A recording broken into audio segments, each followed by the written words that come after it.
rappelle. Oui. Donc je vois ce travail est assez particulier. Donc il y a eu une brûlure.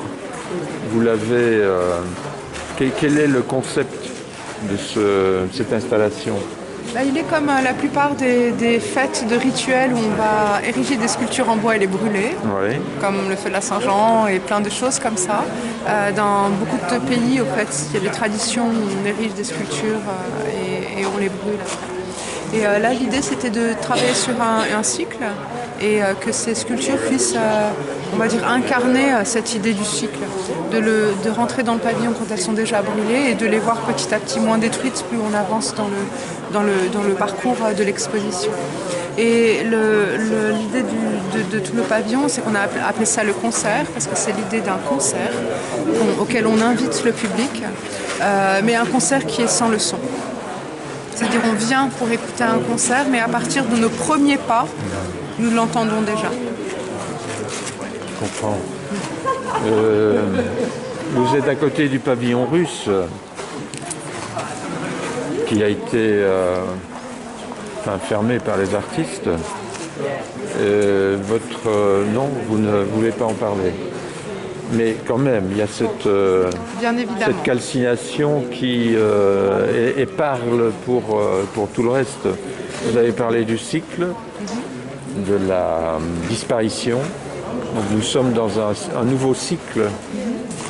Et c'est exactement ça, ces fêtes rituelles, en fait, c'est comment réunir des gens sur un événement particulier à un moment donné, où ils vont travailler tous ensemble à ériger des sculptures et ensuite les brûler dans la plus grande catharsis, dans la plus grande joie, dans le plus grand moment à son apogée, et qu'à la fin de ça, en fait, c'est à partir des cendres de tout ça, c'est de recommencer un nouveau cycle. Et c'est quelque chose qui est parfaitement humain et en même temps qui existe depuis la nuit des temps. Les guerres ont existé depuis la nuit des temps, les catastrophes ont existé depuis la nuit des temps, les maladies, les incendies, etc. Ce projet a été conçu à la fin de l'année 2019. Il s'est passé tant de choses depuis et il continuera à se passer. C'est prémonitoire finalement votre projet.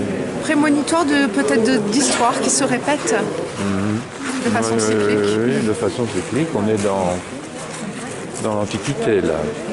On n'est plus dans le progrès. Dans le progrès. Qu'est-ce que le progrès?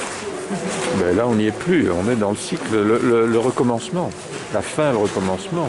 Le progrès, c'est quelque chose qui perdure. Comme si l'art devait perdurer éternellement dans sa bulle sans vraiment... Je pense que c'est une lecture un peu, on va dire, rapide qu'on peut avoir et puis peut-être un peu désabusée dans un sens.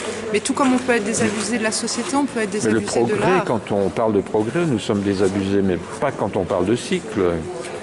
Le cycle intervient avec une fin et un retour, un recommencement. Mais pensez-vous que vous êtes la première personne qui soit désabusée à l'idée du progrès? Pensez-vous que les premières installations qui ont été faites, les premières inventions mécaniques n'ont pas produit une forme de mélancolie et aussi d'un autre côté une forme de rejet? Les premières machines, les premiers ordinateurs, les premiers smartphones, les premières intelligences artificielles. À chaque fois, on est en train de rejouer une forme de déception de ce progrès-là. Mais c'est parce qu'on y met peut-être trop d'espoir. On met dans l'idée du progrès, l'idée de résoudre quelque chose de la modernité qui n'a pas eu lieu et qu'on souhaite apparaître dans le futur. Mais c'est peut-être... chasser l'ombre pour la proie. Absolument. Il faut abandonner cette quête illusoire. Pas illusoire, mais c'est pas l'essence. Vous êtes plus proche de Nietzsche. C'est Nietzsche, l'éternel retour, c'est Nietzsche. Hein. Oui, mais je suis pas très nietzschéenne, même si j'apprécie beaucoup et bien sûr que je le prends, mais je pense qu'il y a d'autres... Il y a aussi Heidegger, n'est-ce pas, les chemins qui ne mènent nulle part. Bon, on va essayer de continuer le chemin. Merci Latifa. Merci. On a fait la vue des philosophes là,